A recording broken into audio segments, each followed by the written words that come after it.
Hi, I'm Ken from the Mind Body Therapy specializing in spondylolisthesis, spinal stenosis, and chronic back pain. Thank you for always watching my videos. In this channel, we talk about conditions like spondylolisthesis and spinal stenosis.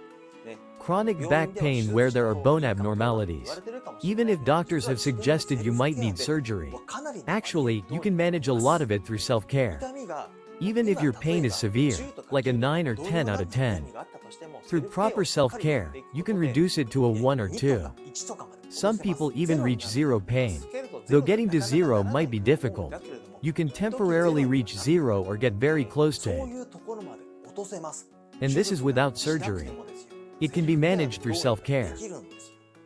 Since this is possible, this channel introduces methods and concepts for achieving this. This is the channel where I present with this black cat. Let's proceed with today's topic. This month, we're discussing how poor shoulder blade movement leads to poor spinal coordination and causes back pain. Today is part 3 of what causes poor shoulder blade movement that disrupts spinal coordination. It's about the front of the body, the chest and abdomen. Problems in the front of the body can cause poor spinal movement.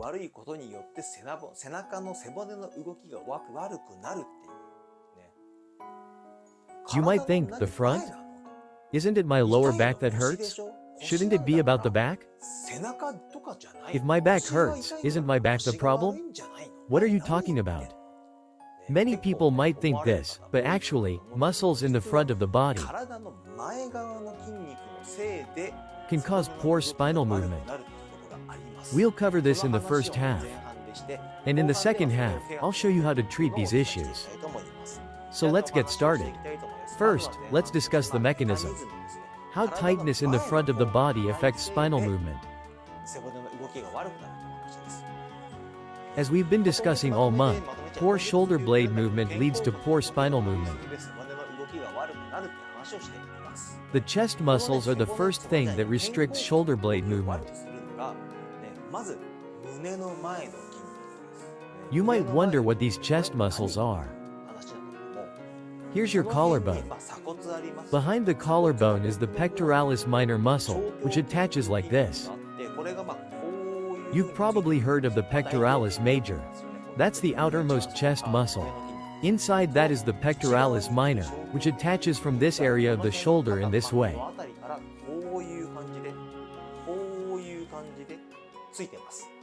Actually, where the pectoralis minor attaches behind the collarbone, there's a bone called the coracoid process. Coracoid means like a crow's beak when written in Japanese characters. This coracoid process is shaped like this.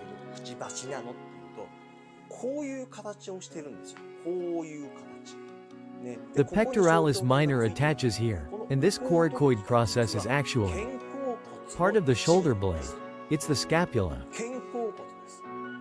The bone from the back of the shoulder comes through the body to the front.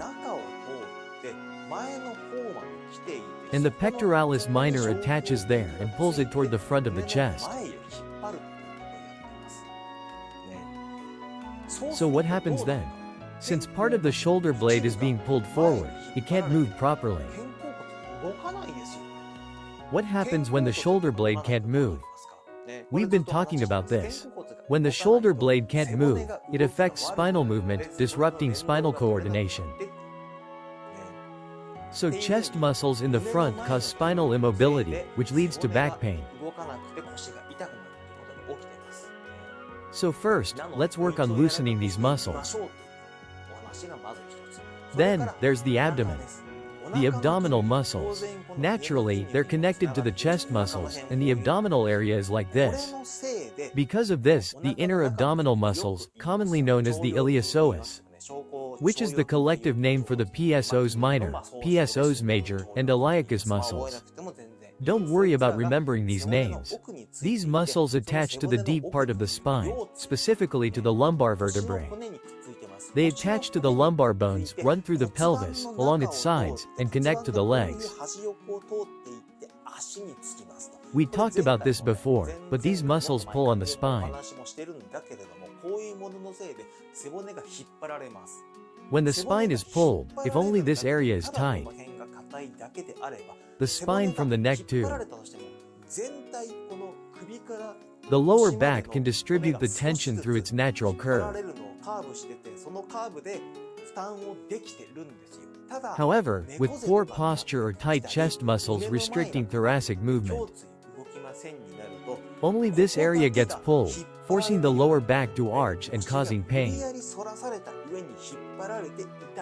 which if left untreated, can lead to spondylolisthesis, where the bones slip. So today we'll learn how to loosen both the chest and abdominal areas.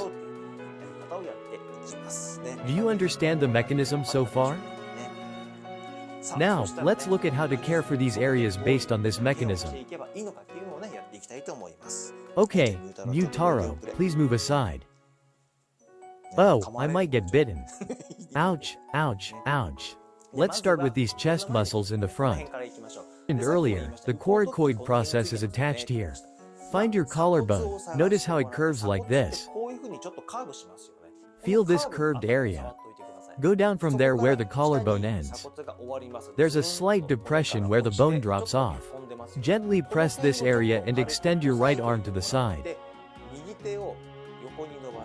Then, rotate your arm inward. When your hand's back comes to the front, as you rotate further, can you feel a slight pressure inside? It's in this area. This is where the coracoid process and pectoralis minor are. So, press this area. While holding it, return your arm. It's easier when rotated, but that might be too intense for some. If you can, keep it rotated while lowering. Press to where it's pleasantly uncomfortable and hold for 30 seconds. Okay, let's begin.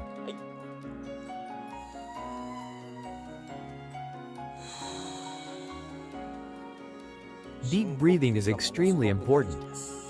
I always say this, but deep breathing is really crucial. Breathing is truly important. I'm planning to talk more about breathing later. Too many people neglect breathing, and those with back pain tend to breathe too shallowly. After 30 seconds, slowly release. Next, the opposite side. It's the same process. Feel along the curve of your collarbone and move downward. Drop down from the bone, turn your palm outward, or rather forward, and rotate further.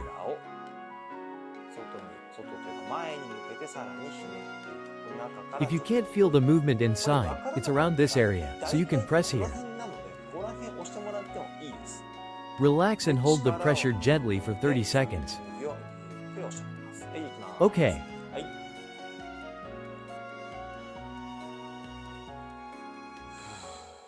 Muscles become softer when you exhale.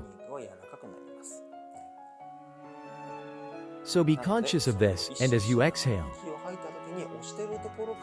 imagine the tension releasing from the pressed area along with your breath. Visualization is quite important. Many people dismiss it, but it's actually quite significant. Okay, after 30 seconds, slowly release. That's how it's done. First, these chest muscles. When they're tight, they restrict shoulder blade movement or pull it forward. Now let's work on the abdominal area. For the abdomen, please lie on your back. Lie on your back with your knees bent. First, locate your navel. Once you find it, place your index finger on your navel, like this. Then firmly pinch the area right beside your navel, about 4 fingers width away.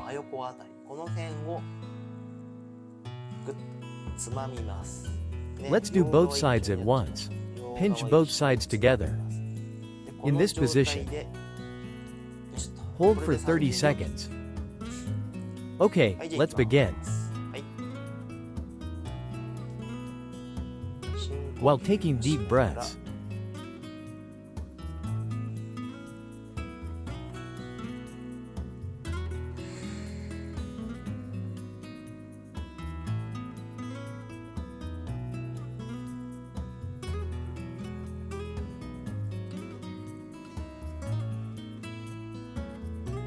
Keep breathing deeply for 30 seconds.